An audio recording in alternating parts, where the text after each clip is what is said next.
Are you a buyer looking to move to the San Juan County area? Maybe you're a seller wanting to put your house on the market, but you're not sure how the market's performing? Stop, okay? April 22 statistics are out and I have them.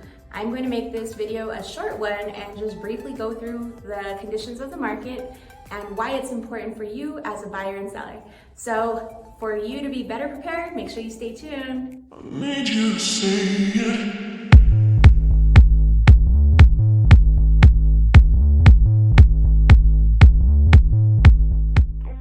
Hi friends, my name is Alyssa Begay. Thank you so much for being here. I so appreciate you. If you're new here, this is where we talk about real estate, business, and life. And today we're going heavy on the real estate side, mainly because we have the stats for April of 2022. These conditions can help us better prepare for an offer. So if you're a buyer, you might want to stay tuned and kind of learn the numbers and see what the trends look like. And for the sellers, you guys could do the same too. These are important to understand because once your listing goes up, this pricing structure is based off of the current market. Last month, I defined supply and demand and what that meant for the housing market and whether or not we were in a buyer or seller market. So based off the statistics for March of 2022 and last month's video, we had come to the conclusion that it was a seller's market, meaning the demand was much higher than the supply. So when demand is higher than supply, it tends to be a seller's market. We will take a look at the April statistics to determine what type of market was happening last month. Interest rates have been fluctuating and vary from day to day, even time to time. For instance, the San Juan County Board of Realtors has a link on their website that shows you mortgage rates for the day, pretty much at a real time. And today it's at 5.15%. And I'm not gonna go into what it was historically, but that's good to know the fact that interest rates vary from day to even time.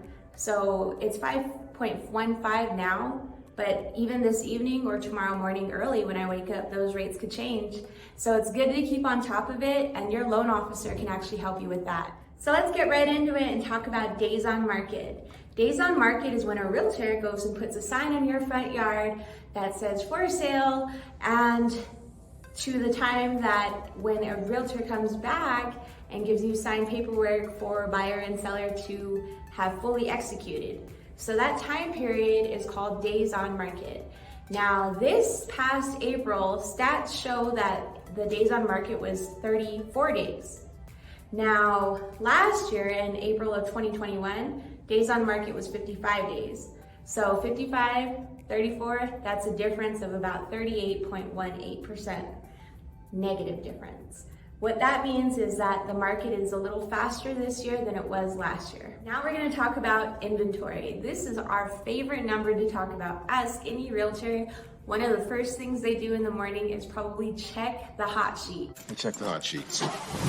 This tells us the amount of homes that are available for our buyers to submit an offer on, or it tells us and our sellers how many other sellers they have to compete with in bringing their product to market.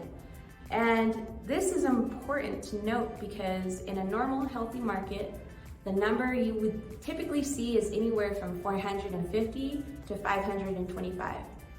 Now we are at 125. But last year, in April of 2021, we had 188 units available for an offer. So we see that last year was a little higher than this year, meaning that this year our inventory is even lower than last year. So now we're gonna talk about units sold. This year in April of 2022, we saw that 94 homes were sold versus last year, 114. Now the difference doesn't seem that bad, but we're still seeing a difference. And these could be for various reasons. Maybe the closings were later, extended, or earlier, or maybe somebody had financing. Either case is showing us that there's something going on in the market that's making that number smaller than last year. Could it be that there was a shortage of inventory last year or this past month? And we're seeing it with other numbers, so that's a very good trend. a very good indicator that we are in a seller's market still. Now there's much more to statistics than just these 4 numbers I gave you, but these are the numbers my eyes are drawn to first. And I could definitely show you a much more detailed sheet if you're interested. Just make sure you let me know in the comments below. Now, these numbers matter to you because inventory really does drive the housing market. It determines how the pricing structure is gonna look or how competitive you gotta be in your offers. You don't wanna be overly aggressive if you don't need to.